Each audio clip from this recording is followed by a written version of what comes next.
Alright! Good morning Pilipinas and good morning world! At sa ating mga kababayang OFW at mga kababayan natin na nandyan sa Pilipinas na walang sawang sumuporta dito sa ating munting programa, thank you so much at mabuhay po tayong lahat hanggat gusto natin. Well, anyways, tuloy-tuloy po tayo sa tagabalita dito ng mga tamang balita at sagutin ang maling information na ipapakalat ng mga fake news peddlers ng mga anti-Marcos, lalong-lalo na doon galing po sa mga fentanyl na mga vlogger mga kaabayan. Yes, dapat sila sasagutin. Bakit? Kasi maghahayaan natin sila na lagi pong naninira araw-araw kay PBBM at sa Marcos sa may session.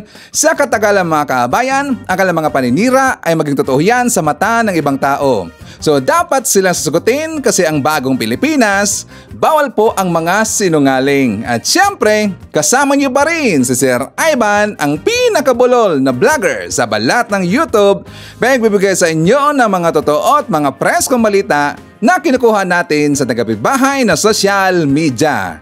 Sa magandang buhay sa ating lahat mga kababayan and happy Monday sa ating lahat. Okay, so before tayo mag-start mga kababayan, well syempre, as usual, i-check mo natin kung sino yung mga nakapasok sa ating top 5 commenters doon sa ating last vlog. At nandito sa listahan, ang nanguna po, si Lerma Sondita. Meron siyang 54 na mga comments. Nandiyan po si James Starter Moore. Meron siyang 41 na mga comments. Shane Sibal. Meron siyang 23 na mga comments. Nandiyan po si Ana Cordoba. Meron siyang 21 na mga comments. And Ronilyn Lamsin. Meron siyang 16 lahat mga comments. Again, kasama po sa ating top 5 commenters. At syempre, pasalamatan rin po natin ang ating po mga silent viewer dito sa ating channel. Thank you so much. And also, pasalamatan rin po natin ang lahat ng mga viewers na lagi pong nagla-like, lagi rin pong nagsishares ng ating mga videos. Thank you so much. And also mga kababayan ko, well acknowledge po natin ang ating mga channel members. Nandyan si Pusong Inami, Barbara Butler, Maricres, Katita Dar, Cosmo Defender, Susan Torres, Eva Ponsalan, Edmond Casellejo, Gold Digger, Samuel Membrado, and Via Vivar. Pasalamatan natin mga kababayan ang nabigay sa atin ng super thanks or pang lemon ni Sir Ivan. Thank you so much kay Libina Carbonel. Nagbigay sa atin ng 125 pesos. Thank you so much. And also thank you so much kay ES Valdez. Nagbigay sa atin ng $2. Thank you so much. Siyempre, i-greet natin ng happy birthday ang lahat ng mga viewers na nag-celebrate ng kanilang birthday ngayong araw. Happy birthday! Nandiyan rin po kasama natin si John Nacario, Aspernito, Flaviana Abila.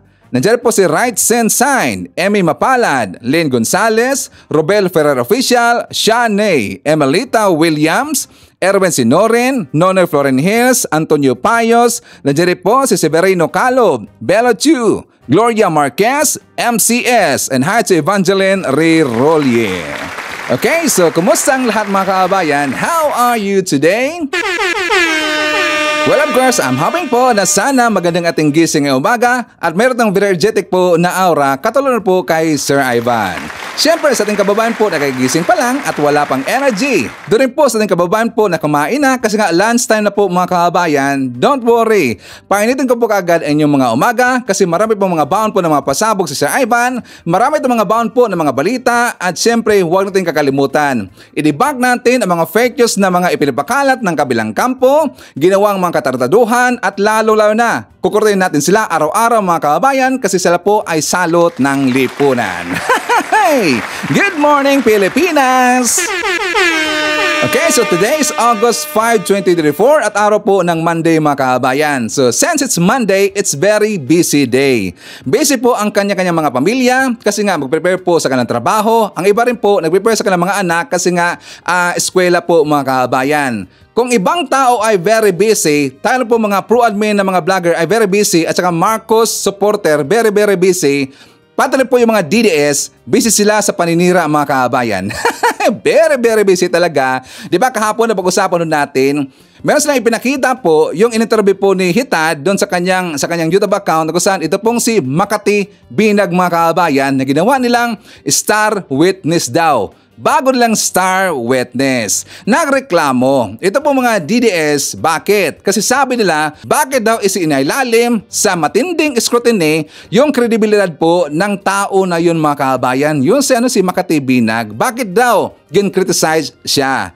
Dapat lang suriin natin ang background. Ang gusto kasi nila mga kabayan ko na maniniwala kaagad ang publiko kung ano ang kanilang sasabihin. Ayun lang ipaalam po kung ano ang background, kung ano ang life po ng babae na yon. And we found out meron pong ginawang kabulastugan mga kabayan. Diba?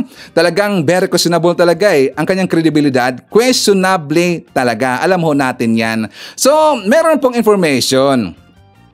Kasi nga, marami po nag-message kay Sir Ivan, nabasa ko doon sa ating last vlog, di ba sabi nga nila na meron po daw nakadali na father and son mga kabayan. Di umano, sabi po ng ating viewer, meron daw nakadali nung babae na yon, father and son. So ngayon, ito dang son, syempre girlfriend niya yun mga kabayan, so gusto niya ipakilala kasi may plano po siyang pakakasalan itong babae na to. Nung ipakilala na po sa kanyang papa, abay na-recognize, nakilala. So doon po nabisto ang kanyang experience, doon po kanyang pagkatao na kung saan dumaan rin pala sa kanyang papa mga kabayan. So tingnan nyo, mapagkakatiwalaan ba na ganun na klase na babae? Tapos nakatawa ngayon mga kabayan ko kasi meron pong live kahapon or kagabi po, ito pong si Botanding. Si Botanding, ito ang nagustuhan ko sa kanya kasi nga lagi po siyang madudulas mga kabayan.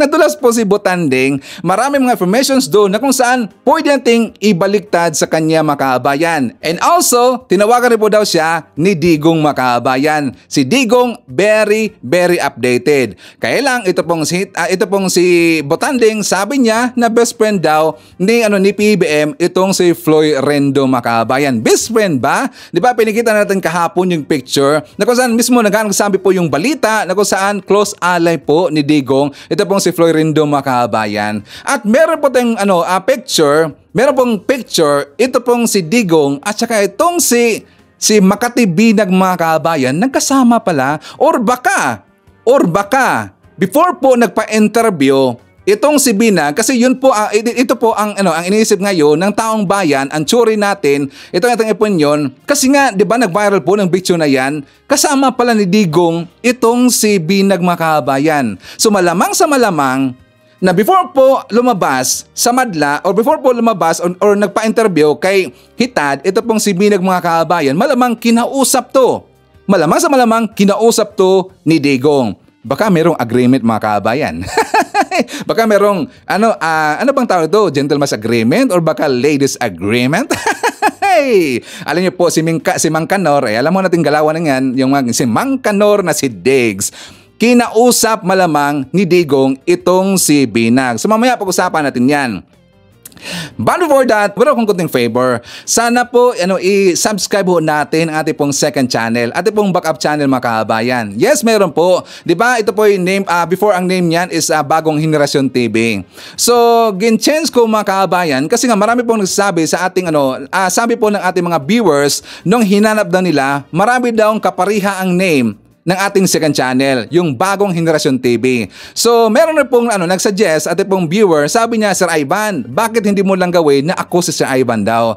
So, naisip ko, ang ganda naman pala maganda siya So, ginawa ko lang po na ako si Sir Ivan. Okay? So, please, i-subscribe po natin ating backup channel. In case lang po, alam niyo na po yung pag-uutak dito sa ating mga haters, yung mga kabilang kampo. So, at least, meron tong backup po na channel mga kabayan. And of course, in the coming days or maybe next week or the other week, siguro mag-upload na po tayo ng ating video, ating content doon po sa ating second channel mga kabayan. Okay? So please, subscribe ho natin. Anyways, so before tayo pumunta doon sa mga mainit na mga balita, syempre good news muna tayo. For more details, let's watch this. Ipinag-utos ni Pangulong Ferdinand R. Marcos Jr. ang aumento sa sweldo para sa lahat ng empleyado ng pamahalaan. Sigurado na rin ang pondo para sa salary increase dahil kasama na ito sa panukalang budget para sa susunod na taon. Yan ang ulat ni Kenneth Pasyente.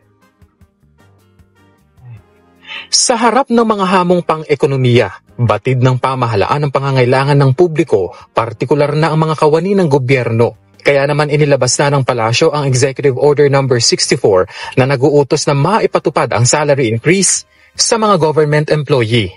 Ayon kay Pangulong Ferdinand R. Marcos Jr., kailangang ma-update ang sweldo at benepisyo ng mga government personnel para mapanatilian niya ang masigla at maaasahang workforce. Na ayon sa Pangulo ay makakapagsulong ng social justice, integridad at pagiging episyente ng mga manggagawa sa gobyerno na makadaragdag sa pagiging productive ng mga ito at mas dekalidad na serbisyo publiko. Sa ilalim ng EO, pasok sa updated salary increase sa mga civilian government personnel sa executive, legislative at judicial branches, constitutional commissions at iba pang constitutional offices. Kasama rin dito ang government-owned or controlled corporations na hindi sakop ng RA 10149 o ang GOCC Governance Act of 2011. Gayon din ang EO number 150 series of 2021, maging ang mga LGU. Gayunman, hindi sakop ng salary increase sa mga government employee na nakapailalim sa job order, contract of service, consultancy o service contracts. Ipatutupad ng national government agencies ang updated salary schedule sa 4 na tranches. Ang unang tranche ay nitong January 1 na ipatutupad sa retroactive na pamamaraan.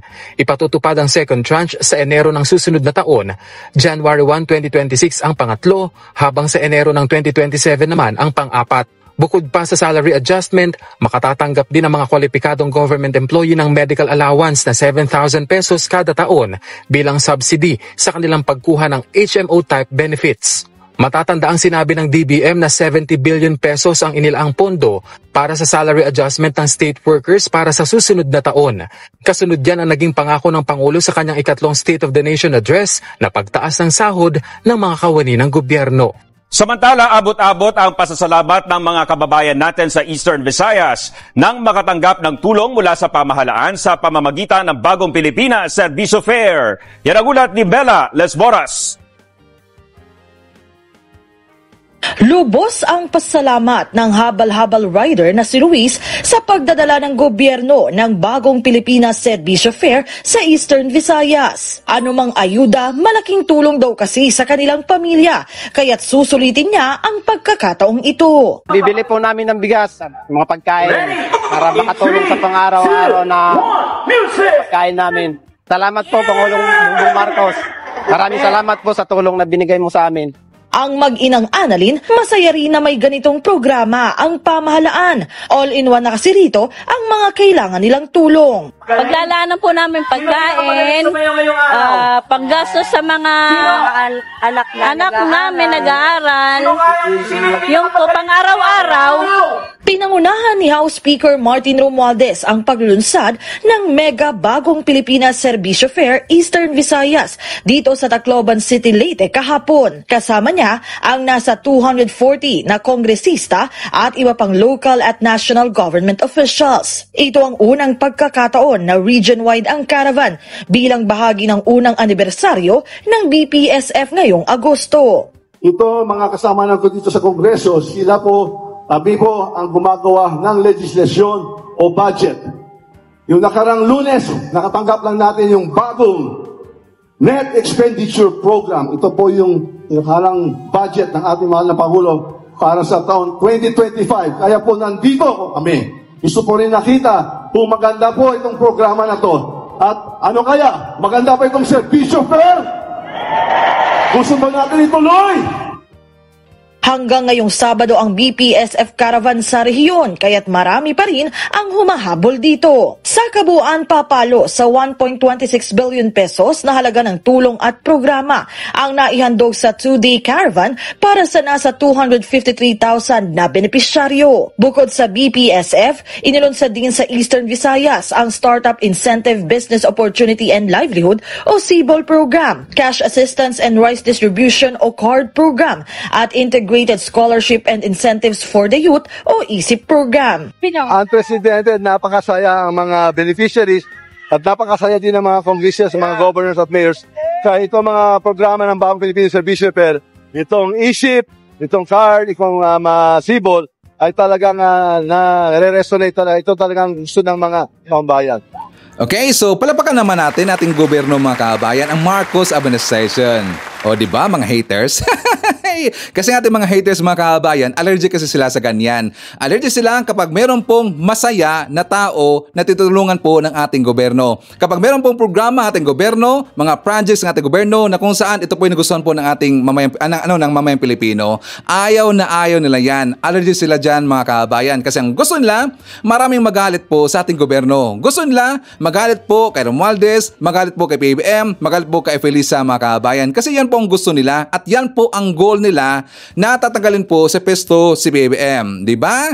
Pero mga haters, at least po dito sa ating channel po, sa channel po ni Sir Ivan, makikita ninyo dito ang ginagawa po ng ating gobyerno. Makikita ninyo ang mga good news. Okay? So anyways, pag-usapan rin po natin mga kababayan. Kasi nga kahapon, di ba, hindi ko na-highlight ito pong si Carlos Yulo. Kasi siya po ay nag-champion. Siya po ay nanalo mga kababayan dito po sa Paris Olympic. Sa gymnast. So siya po ay nakakuha po ng gold na medalya mga kababayan. Talagang napahanga talaga ko Talagang super proud po si Sir Ivan dito kay Yulo. But before po tayo magpalabas po ng ating informations, mga iba pang information tungkol po kay Yulo at saka sa kanyang pamilya mga kababayan. Kasi nga di ba, I think some of you, alam nyo na po, or baka kayo na pong lahat, na kung saan, na instead po ang mag-viral ngayon, itong si Yulo, kasi siya po yung nanalo mga kababayan.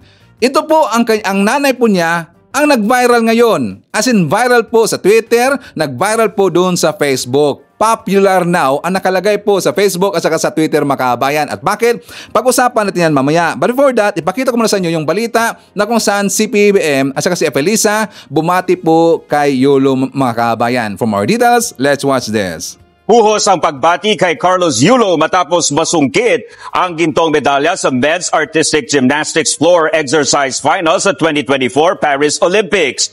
Unang-una na riyan sina Pangulong Ferdinand R. Marcos Jr. at First Lady Liza Araneta Marcos. Yan ang ulat ni Alan Francisco.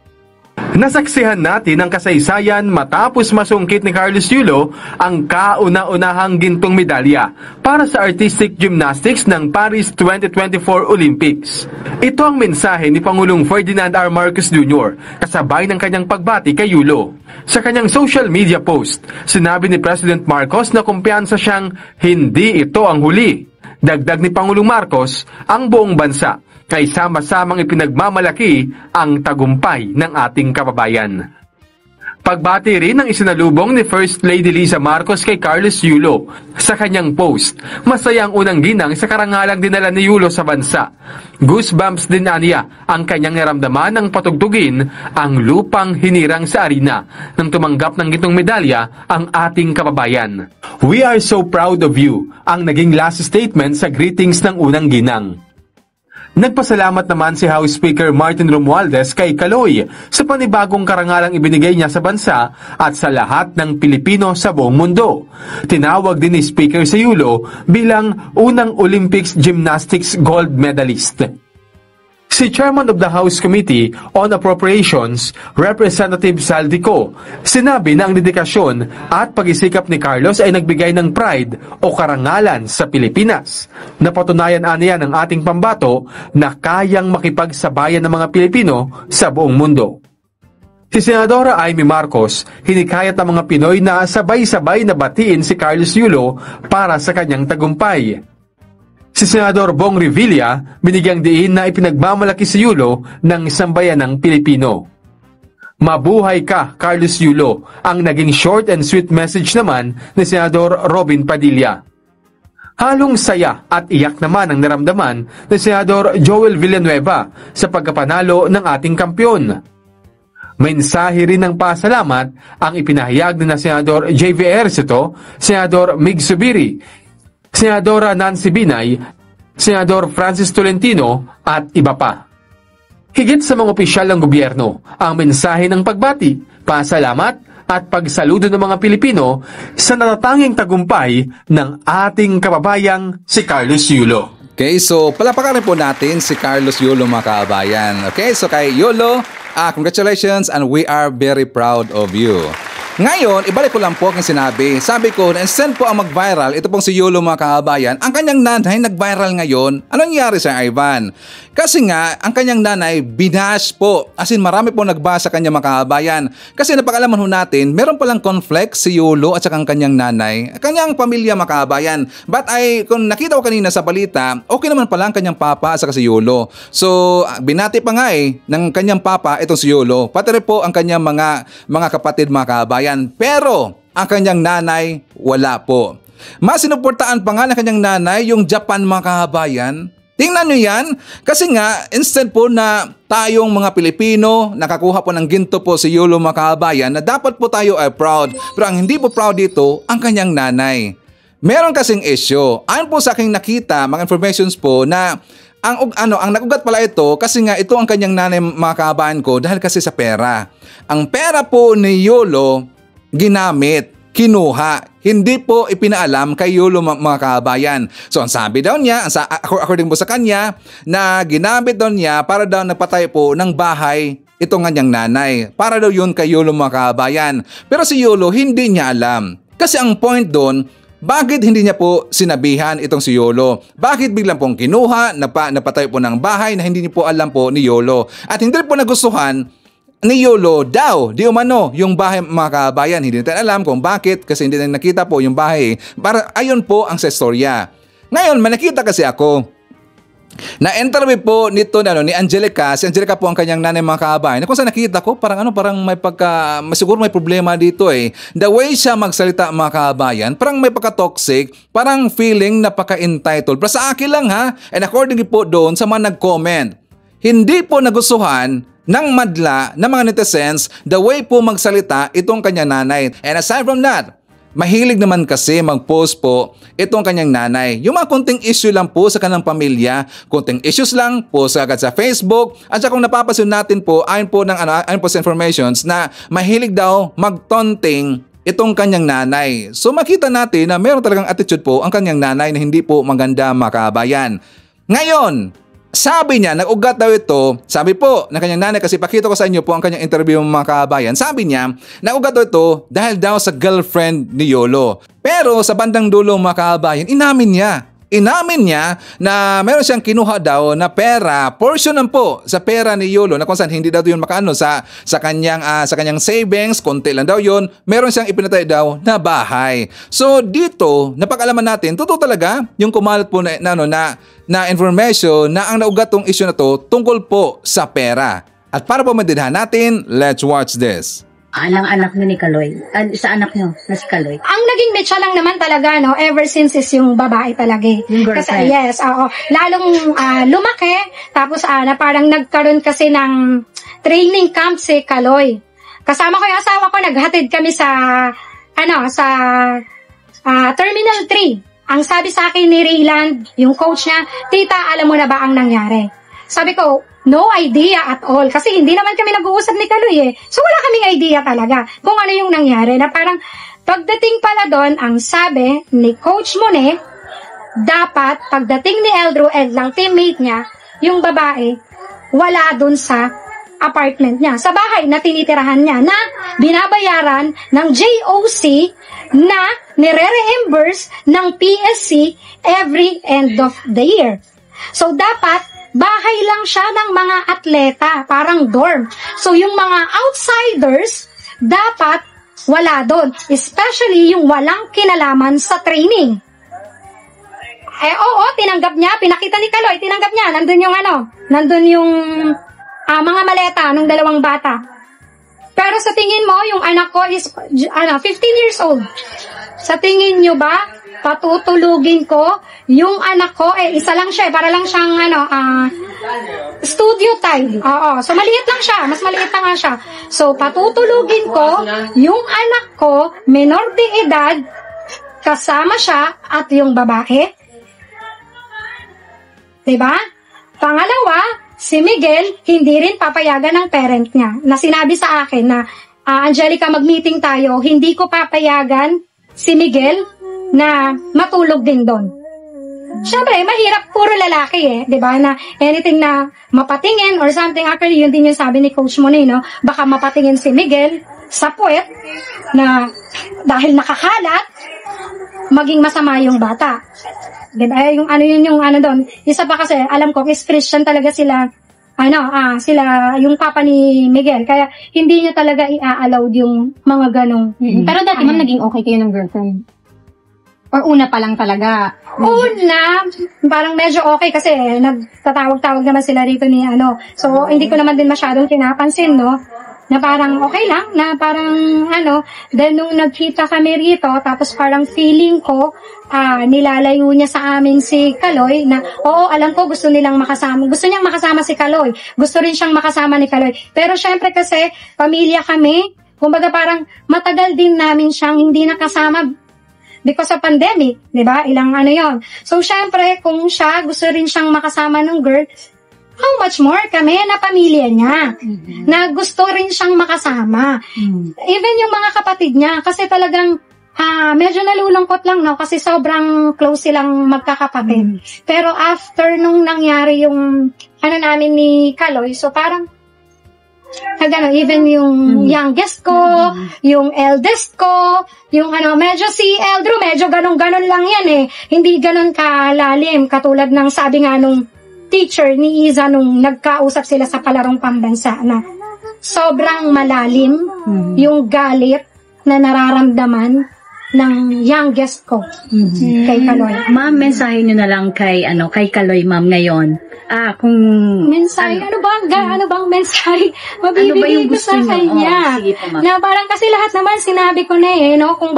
Kung hindi naman niya ako paniniwalaan, wala naman akong magagawa eh. Basta ang alam ko, sabi ko nga, dahil sa konsensya rin namin ng asawa ko, na wala kaming ninakaw, wala kaming ginalaw na pera niya. Siguro meron portion na hindi man lang sabihin mong aaray yung bulsa niya. Na parang kasi naman namin ininvest sa bahay ng para, 'di ba, na makita din niya na eto, kahit paano. Sa bahay, ma'am, pwede niyo pong Oo, yun yung sa bahay eh. O, di ba? Napansin ka agad.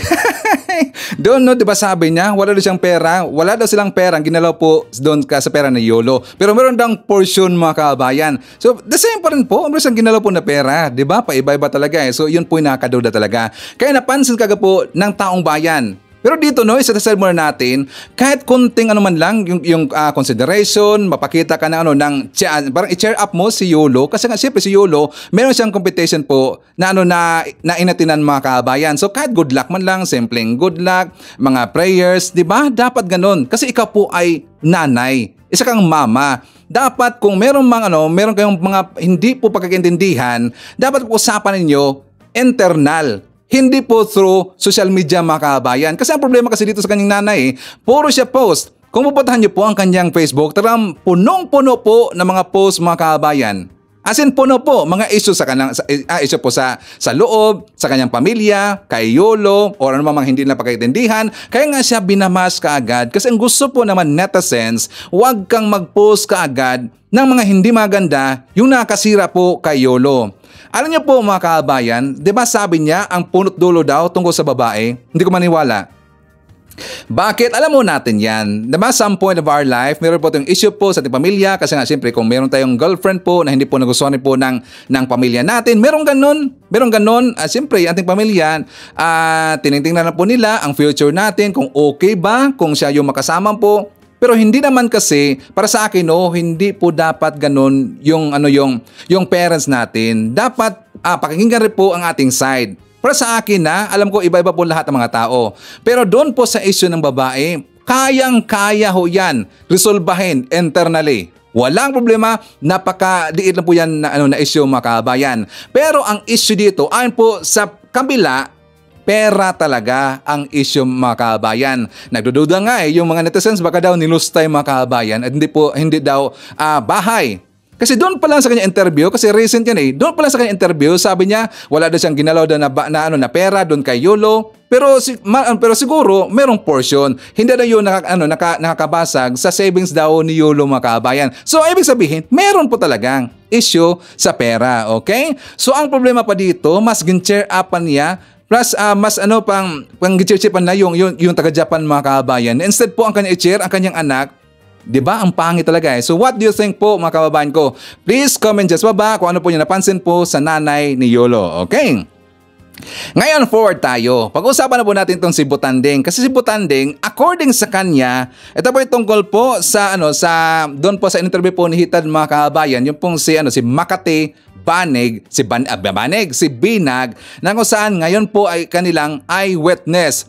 Star witness na po ngayon ng mga DDS versus po sa pamilya Marcos mga kababayan, kay PBBM at saka kay FL Lisa. According kay Butanding, tinawagan daw siya ni Digong tungkol dito kay Binag. Ipinalabas po kaagad ni Butanding na best friend daw ni PBBM itong si Florendo. Pero alam na ho natin kung sino po yung close ally ni Florendo, kundi si Digong. Kung napapansin niyo po itong picture na to, nakaduda talaga eh. 'Di ba itong picture na to kasama po ni Binag itong si Digong mga kababayan? Ngayon po, nag-viral ho yan. As in, viral ho yan. So marami nag-iisip ngayon, hindi kaya before po napa-interview kay Hitad, ito pong si Binag, hindi kaya kinuusap muna ni Digong mga kababayan, baka merong ladies agreement. Iparinig ko muna sa inyo. Ito pong live po ni Digong at saka Digong ni Butanding, na kung saan may mapapansin tayo dito na talagang naging inconsistent ang kanilang information mga kababayan. For more details, let's watch this. Alam nyo ba, nung Sabado ng hapon, abay tumawag sa akin si dating Presidente Rodrigo Roa Duterte. Hari, nanonood ka ba kay Maharlika? Abay nagulat ako. Yung pala, ang ating dating Presidente, nanonood talaga ng YouTube kay Maharlika at sa akin. So sabi ko, Mayor naman, siyempre nakatutok ako. Abay, shocking. Ang lumabas doon kay Maharlika ay isang interview dito kay Cathy Binag. Sino ba si Cathy Binag? Kilala ko po yan. Si Cathy Binag ay girlfriend na ni Tony Boy Florendo. Kaya nga nung nakita ko siya doon sa programa ni Maharlika, na-shock ako. Narinig ko na nagkahiwalay na sila ni Tony Boy Florendo. Pero hindi ko naman narinig na wow, naging Christian na pala si Cathy Binag at ngayon sinisiwalat ang mga katotohanan. Ganong kaimportante ang sinabi ni Cathy Binag. Sa kauna-unahang pagkakataon, mga kababayan, meron na tayong testigo na nakakita na nagpupulburon ang ating Presidente PBBM not once, not twice, but 5 times. Of course, hindi man beses na yan in the course of 10 years of relationship ni Cathy Binag kay Tony Boy Florendo. Bakit ba kapani-paniwala si Cathy? Kasi si Tony Boy Florendo talagang matalik na kaibigan ni PBBM. Kaya nga po, ang tawag ni Cathy Binag dyan, Voltes 5. 5 po silang mga malalapit na magkakaibigan. PBBM, Tony Boy Florendo, si Special Assistant to the President, Anton Lagdameo. Wag na natin sabihin kung sino pa yung dalawa. Pero binanggit na rin niya ni Cathy Binag. Pero wag na natin sila banggitin kasi ang malinaw naman, yung talagang taga Davao, ang talagang napakalapit na kaibigan ni PBBM. First time talaga na may nagsabi, abay, si First Lady pang nag-offer. Now, hindi natin alam kung when exactly nangyari ito. Pero 10 years sila nag-un ni Tony Boy Florendo. Noong 2016 na naging congressman ako, mag-un na sila. Hindi ko alam kung kailan sila nag-break up. Pero kung 10 years from 2016, that's 2026. So obviously, before 2016 pa sila nag-un. I think it's around 2024 na kasi off na sila. Pero parang mga 1 year ago na sila. So parang 2013 sila nag-un. At mukhang 2023 sila nag-break. Okay? After 10 years. So posible talaga, nung unang beses na nakita ni Cathy Binag ang presidente, mga 2022 rin yan. Nakasabay din noong confidential informant ni Agent Morales. Pero paulit-ulit kong sinasabi, hindi sapat yung testimonya ni Agent Morales kasi hindi niya mismo nakita yung ebidensya. Hindi niya mismo nakita si PBBM na humuhit-hit ng cocaine. Pero ngayon po, matapos magsalita ni Cathy Binag, meron na po tayong eyewitness sa kanyang dalawang mata. Nakita, sumisinghot ng cocaine si PBBM, inoperan siya ng cocaine ni Lam. Siyempre, lumabas din yung video ni Maharlika. Ang problema, dinidispute nila na fake daw yan, AI.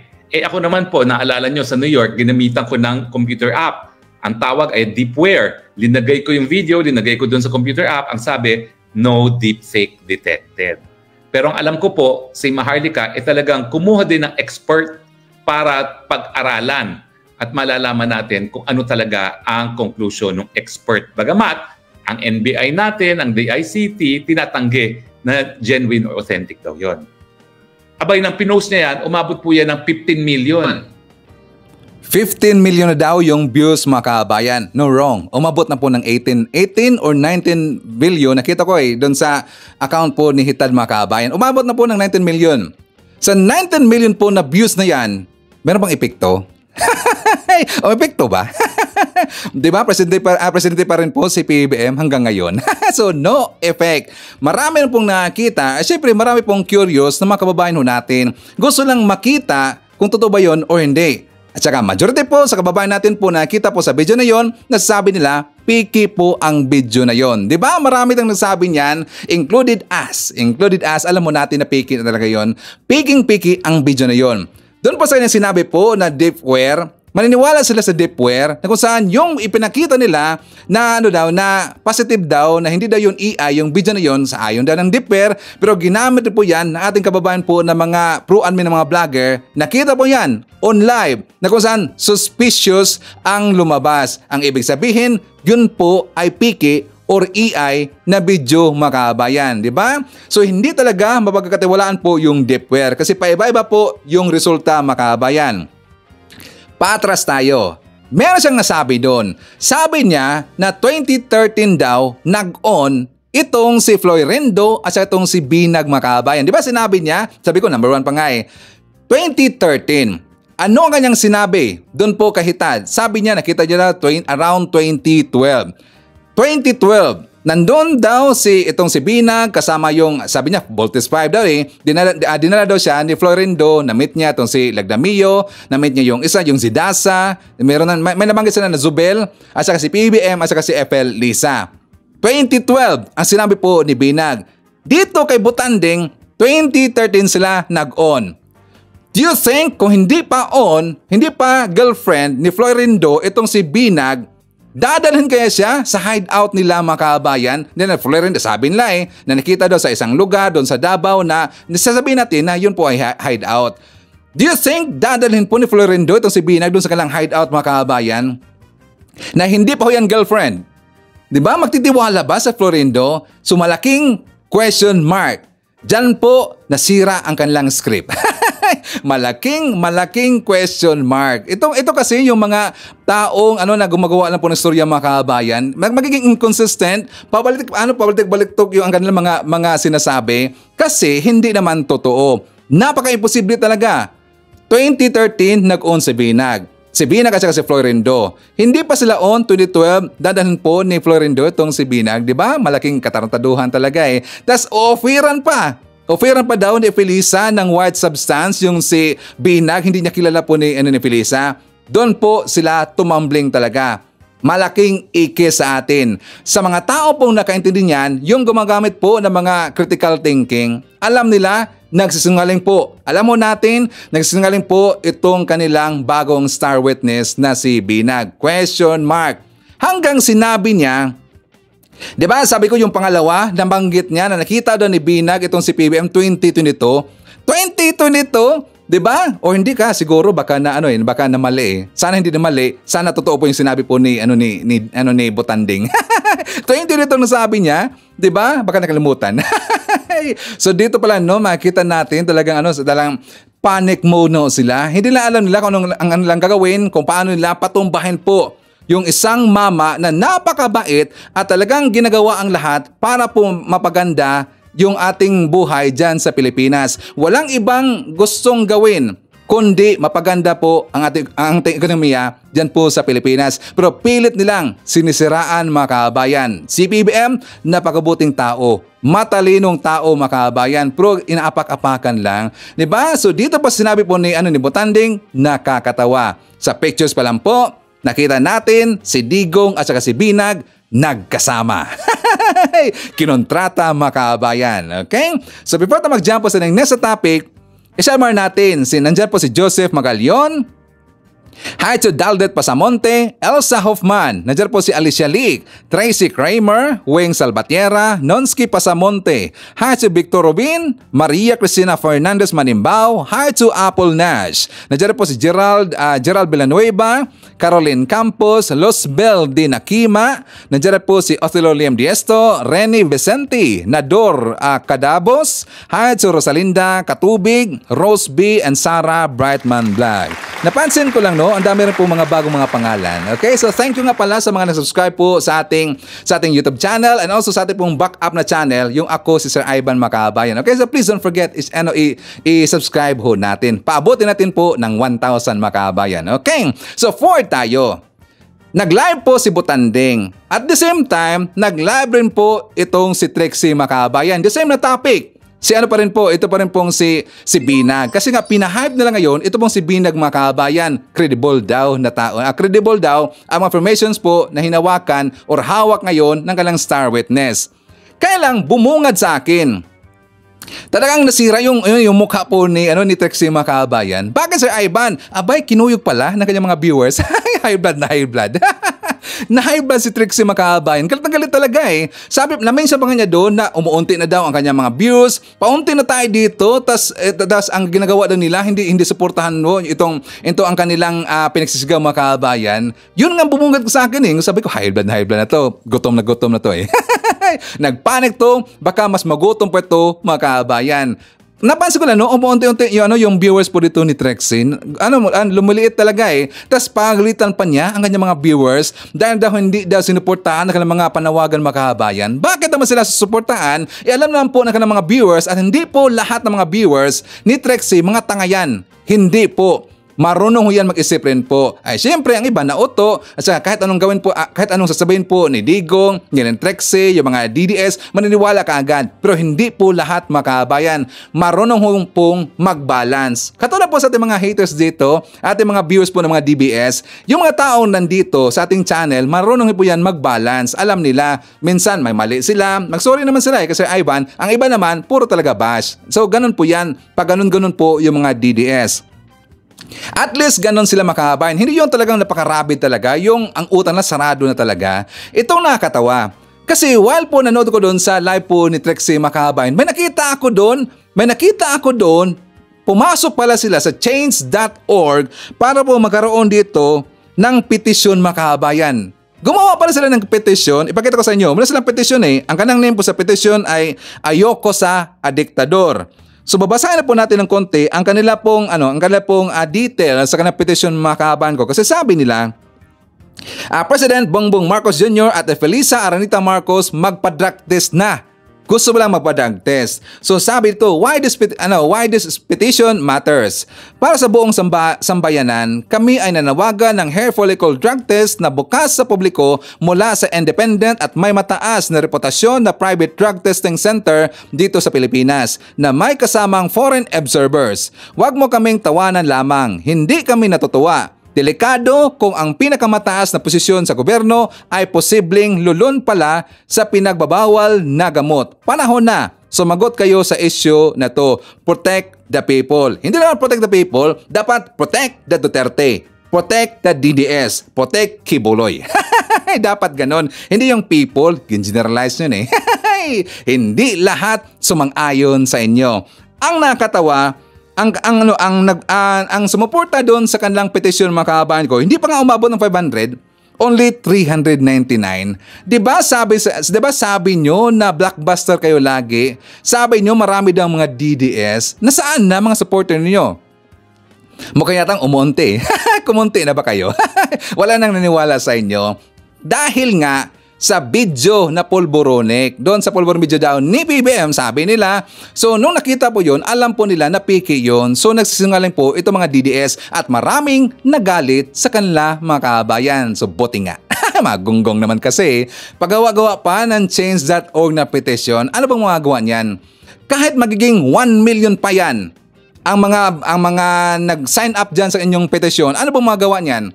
Diba? bakit naman si PBBM magpa-hair follicle drug test or magpa-drug test? Hindi nyo ba iniisip na si PBBM isa lang po yung kidney? Yung isa lang po yung kidney, siyempre inaalagaan ho yan. Kung ikaw po ay meron ka isang kidney, dapat hindi ka po gagamit po yung mga hindi maganda na dulot sa inyong katawan. Lalo na yung mga white powdery substance, yung sinasabi nila po na coke mga kabayan or cocaine. Bakit naman po gagamit si PBBM po ng coke? Siya po ay isa lang po ang kidney ni PBBM. Pero hindi lang maisip yan. Gusto talaga nila na magpa-drug test si PBBM. Gusto ba nila na ang gusto na lang po nila yung pakinggan po ni PBBM? Ayaw ba nila na matrabaho po si PBBM? Ayaw ba nila na natutugunan po ni PBBM, nakafocus siya doon kung ano ang dapat na gagawin para po mapaunlad ang ekonomiya natin dyan sa Pilipinas? Gusto kasi nila ma-distract ang ating presidente. Diba? Ma-distract ba si PBBM? Wala naman wala namang kwenta nga na panawagan Bakit hindi sila pinapakinggan? Si PBBM, kahit sinisiraan ho yan, kahit inaapakan ho yan, diretso lang po siya sa kanyang pagtatrabaho. So ganun po ang magaling na lider. May narinig ba kayo na pinagmumura kayo ni PBBM? Diba sa sa previous administration, kunting galaw lang ni Digong, pagmumurahin kayo kagad. Diba? Dito kagad PBBM, wala. Kahit ano-ano lang po mga akusasyon ninyo, kahit anong mga gawa-gawa ninyo, mga fake ng mga videos, cocaine, yung dokumento daw, nasangkot si PBBM, pinagmumura ba kayo? Kahit konti. Diba? Wala. Kasi ganun po ang maganda na breeding na pamilya. Lumaki po si PBBM sa maganda po na breeding mga kabayan. Huwag niyong itulad si PBBM doon kay Digong. Siya nga pala, may narinig kasi ako kahapon mga kabayan na ito kasing mga gunggong neto, hindi kasi umepekto yung piki na video. Dito rin po kay Binag, nagdududa rin po yung taong bayan. Bumalik sila sa 20 pesos per kilo na bigas. May nag-message nga sa akin I think 5 yata yun. Ang kanilang banat sa akin, ang kanilang wristback sa akin, na saan daw yung 20 pesos per kilo na bigas. Bakit naman bumalik doon? Gonggong talaga Wala na kayong banat, wala na kayong mga argumento. Ipakita ko sa inyo ang dapat hanapin niyo yung promise ni Digong na gagawin niyang 7 pesos per kilo na bigas. Yung bigas natin dyan sa Pilipinas. Baka nakalimutan nyo, di ba 7 pesos ang kanyang sinabi? Kay PBBM, 20 pesos. Pero hindi yun pangako. Ang sabi po ni PBBM, kanyang aspiration, kanyang ambisyon. Pero kay Digong, pangako yun, 7 pesos per kilo. For more details, let's watch this. Up to 7 pesos per kilo and lower inflation significantly. A few minutes later. 2 linggo na mula na ideklara ang state of calamity sa Basilan dahil sa krisis sa bigas. Pero patuloy pa rin ang pagmahal ng commercial rice na pumalo na nga sa 80 pesos kada kilo. Dati, AAA, makabili kami 30 kilo, ngayon 80. Dahil masyado na nga mabigat sa bulsa at mailap din ng NFA rice sa mga pamilihan, napahanap na ng mas murang alternatibo ang mga Basileño. Ang marang at ang gawa naman sa kamoting kahoy na puto. Ang puto, 10 piso, pati marang 10 piso. Yan ang kaya nang bili ng mahirap. Hindi na po kayo kumakain ng bigas? Kumakain pa rin, pero pang na lang. Pang finish na lang. Kasi mahal masyado yung bigas Malapit na ring maubusan ng NFA rice ang Bontoc Mountain Province. 54 na sako na lang ang laman ng NFA warehouse ng lalawigan.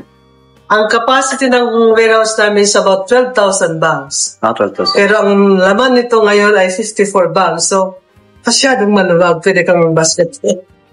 Aalog-alog na rin ang NFA warehouse sa Lawag, Ilocos Norte. 2 araw na lang daw magtatagal ang laman nitong bigas kung hindi darating ang inaasahan nilang supply mula La Union. Sa Nueva Ecija, nasa 7,000 pa ang nakareserba nilang sako ng NFA rice. Pero may 4,000 naman dito, pineste ng bukbok at isinasailalim muna sa fumigation. Inihiwalay namin ng kamada, naka-cover siya at naka-seal siya. O diba, ito ating ebidensya na may problema rin po sa panahon ni Digong ang presyo ng bigas. 80 nga umabot ng 80 mga kabayan. Diba? 80 yung presyo doon sa may Basilan. So merong problema. Pero kung i-compare ninyo ang pangako ni Digong versus sa ambisyon ni PBBM na 7 pesos per kilo na bigas kay Digong, 20 pesos per kilo na bigas dito kay PBBM, dapat hanapin nyo yung pinaka mababa kay Digong. Nangyari ba? Nagkutsinta nga eh. Tapos ngayon, sinisigulat nyo si PBM na saan daw yung pangako ni PBM na 20 pesos per kilo na bigas. Pangako ba yun? Magonggong talaga eh. Okay, so i-settle more natin. Pag-usapan natin mamaya, ito pong si Basti mga kabayan. Settle more natin, nandyan po si Jevelyn Ihodo, hi to Bebot Fernandez, Luisa Yamamoto, Annabel Diado, Lola Taray, nandyan po si Romeo Caro Gigato Jr. of Oton, Iloilo, hi to Jillian Quezon, Ronilyn Lamsen, hi to Elmer and Ronnie Castellano, nandiyan po si Evelyn Garcia, and hi to Ashen. Okay, so si General Torre mga kahabayan ko, ito, hintayin ho natin. Paano ito sasagutin po ni Basti? Nagpunta pala ito pong si Torre mga kahabayan, mismo po doon sa office po ng PNP, sa kanilang office na kung saan nag-imbestiga, di ba? Nag-imbestiga siya sa logbook na kung saan he found out that ang logbook minanipula nila o dinoktor para ipalabasin po sa taong bayan dyan po sa taga Davao na ang Davao is the second safest place in the whole Philippines. Even sa ASEAN, 'di ba, ang Davao daw ang second safest places. Pero yan po ay dinoktor, yan po ay fake news. Si General Torre, nakita niya marami pong mga binabago doon po mismo sa blatter. Tsaka ngayon, nung naglibot-libot siya, napansin niya ang ito kasing LCD nila na malaki po, which is tinatawag nila yan na security center system dyan sa Davao, na kung saan marami po mga CCTV ang Davao area. Maraming CCTV. Pero nung dumating po itong si General Torre, hindi daw yan gumana makabayan. Hindi daw yan gumana. So ang napagana niyan, si General Torre. Malamang sa malamang, may alam siya dito sa electronics mga kabayan kasi nakaya niyang ayusin po yung center nila, yung security center. Hinanapan sila na saan daw yung 10 million pesos na budget. Bakit wala bang budget sa kanilang central system na yan? Nasaan ang budget? Basti. For more details, let's watch this. Nang dumating ako, hindi gumagana yan ha. Nang dumating ako, hindi gumagana yan. Matagal nang ginastusan ng PNP yan. It's worth 10 million. Meron din 10 million doon sa Davao City. Meron din 10 million sa Mati. It's only me na nagpa-andar yan. Me. I'll take it I'll take the gadgets at sasabihin kong kayabangan yan. Sabihin yung kayabangan. But it's me na nagpa-andar yan. Especially sa Davao City. Sa Davao City, January pa na turnover. Pero ayaw gamitin ng mga pulis na mga pinagtatatanggal ko. Kasi, well, dagdag trabaho eh. Masaya na sila at naniwala na sila ang magaling. Kaya tinanggal ko sila dahil wala na sila patutunong bago.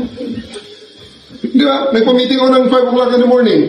Gusto ba akong ireklamo sa media? Why? Hindi ba pwede na ang pulis nagtatrabaho ng hating gabi? Akala mo ba? Pinagmamayabang dito. May nakita ko mga Facebook post nila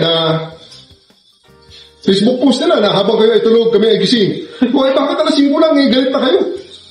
Ano lang siya official? Okay, so nakita ko yan doon sa Twitter mga kaabay na kung saan kinuyog po si General Torre po ng mga supporter ng mga DBS. Nagpapaipal daw. Nagpapaipal bang ganyan? Merong na-discover si Torres na malamang sa malamang 1,000% merong corruption na nangyari dyan sa kanilang office po sa PNP. Ito po ay bistado. Nabisto po ito ni Torre. Kaya pala, napansin natin ito pong si Basti na kapag tungkol na sa mga kapulisan mga kaabay, nagalit siya kaagad. Diba galit siya Yung tinanggal po yung 19 station commanders dyan po sa Davao City sa PNP hanggang nagkaroon ito ng regodon po sa mga director nila. Galit na galit kaagad itong si Basti, talagang nakaduda. So meron po mga nangyari ito na hindi maganda mga kabayan at pilit tong pinagtatakpan ni Basti. Correct if I'm wrong. Di ba Basti? Korap Napaka-korap naman Kaya pala galit ka. So meron ka palang tinatago.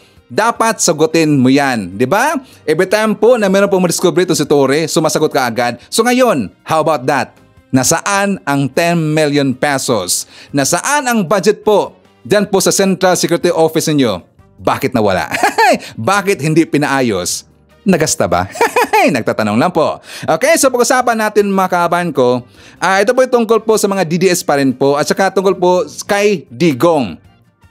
But before that, samar natin, nandyan po si Jemson, si Jemboy, si Jeriel, and Jen, Abandawi, Cebu. Greetings from Rodolfo Radadabor, Abtan sa Cavite. Hi to Diosdado Canonigo. Nandyan po si Gayatin, Esterlita, Leonila Guinness, Nancy Flores Santos, and hi to Dan Festen.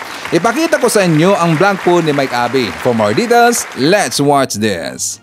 Alam po ninyo, ang hirap ng kalagayan ngayon ng mga senador na identify na Maka Duterte. Sa dami po ng mga kaso at problemang kinakaharap ngayon ng mga Duterte. Kaya ako sinabing senador kasi dyan naman merong identify. Diba? Tulad na Robin Padilla, ni Bato de la Rosa, ni Senador Go, si Tolentino, nag-alanganin na. Binabanata na nga nila dahil dating Duterte tila kumakampi na ngayon sa Malacanang kasi majority leader na nga ng Senado. Sa Kongreso, wala talagang aasahan. Kasi isa lang yata ang kakampi sa Kongreso. O dalawa. Yung taga Davao lang pareho. Kasi dalawa yung taga Davao City. Okay? O kung ilan man kung ilan man. Pero siyempre, yung anak, si Pulong lang. So talagang mabibilang mo sa daliri. Talagang, tsaka matahimik sila. Kung paano idepensa itong katakot-takot na mga public hearing at mga kasong kinakaharap ng mga Duterte. Sa Kongreso, human rights violation ang isang napakainit na isu laban sa mga Duterte. Tungkol sa illegal drugs na nasasangkot ang mga dating kaibigan at kasamahan ni Duterte tulad ni Michael Yang at iba pa. Sa graft-in corruption ay nabanggit din yan at iba pa. So, pati yung ICC kasama dyan. At ngayon ang ICC nga ay painit ng painit na tila hindi na talaga mapipigilan. Kahit ang mga opisyalis ng Malacanang noong araw ay matatag ang sinasabing talagang naniwala ang mga tao na pag ayaw ng gobyerno ay wala talaga magagawa ang ICC. Ngayon lumabas na ang totoo, hindi pala. Kahit ayaw ng gobyerno, hindi kayang pigilan ng ICC mag-imbestiga at kahit na maglabas man ng warrant of arrest, hindi rin kayang pigilan ng gobyerno kapag Interpol ang magpapatupad nito.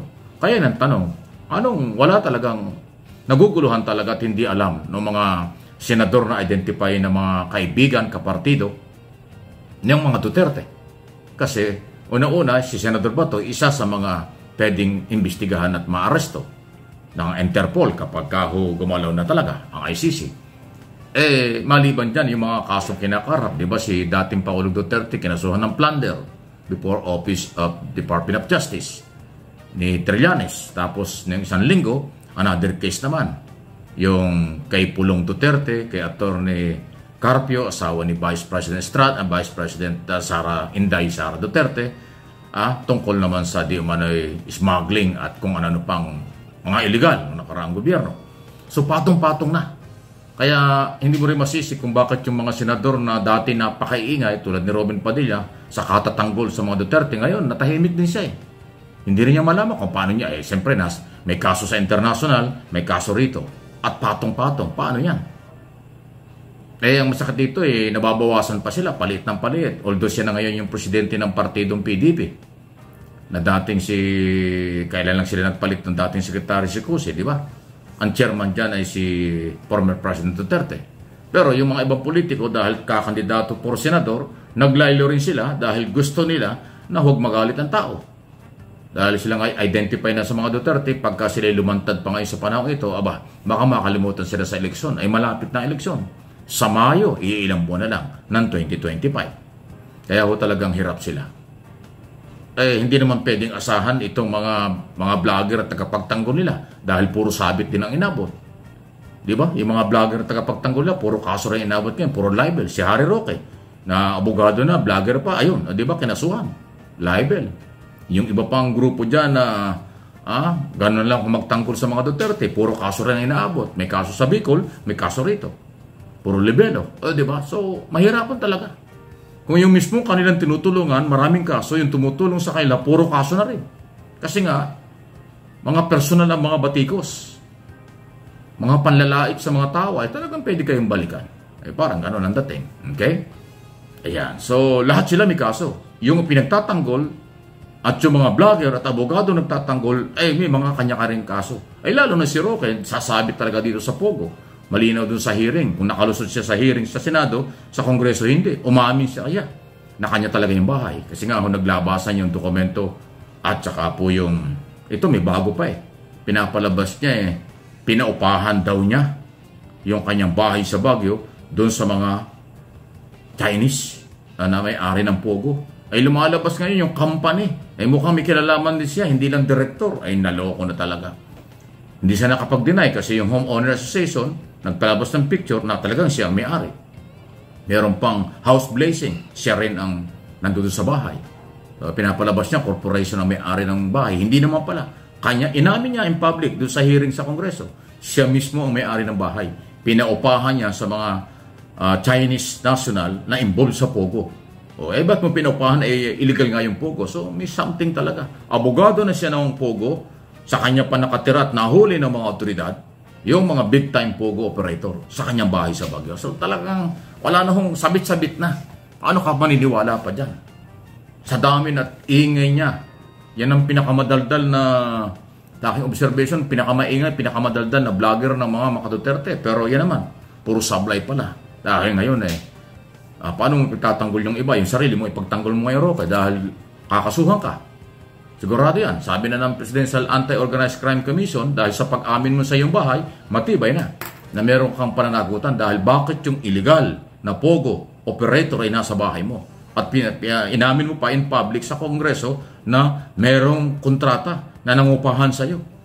Imposible, hindi mo alam na illegal ang gawain ng mga yan. Ng mga Chinese national o fake Pilipino. Ay, naku ha. So, ayan na yun. Hindi ho ito batikos kung inyong papakinggang mabuti, kung magiging bukas ang inyong kaisipan, hindi ito batikos ng personal. Ito'y isong buhay na buhay. Ang mga Duterte, salo-salungat na ang mga kaso dito at sa abroad. Yung ICC, painit ng painit na parang bulkan, nandito na. Parang nandito, pumutok na sila. Dahil nagparating na sila ng formal na sulat at abisyo sa Philippine government through Department of Foreign Affairs na yung 5 na mga retiradong general at aktibong general ng PNP ay kanilang iniimbestigahan na. Identify na yun. Okay, yun na yun. Pag sinabi ng mga palang, tuloy-tuloy na yan. At siyempre, umabot na nga yan, nauna ang dating Pangulong Duterte. So yun po yun. Yan ang bunga ng sobrang ingay nila sa loob ng 2 taon sa aking pong opinion at analysis after 2 years ng kanilang pag-iingay ng paninira kay Pangulong Marcos, paninira sa ating pamahalaan. Antay ka muna, bumalik, nabaligtad.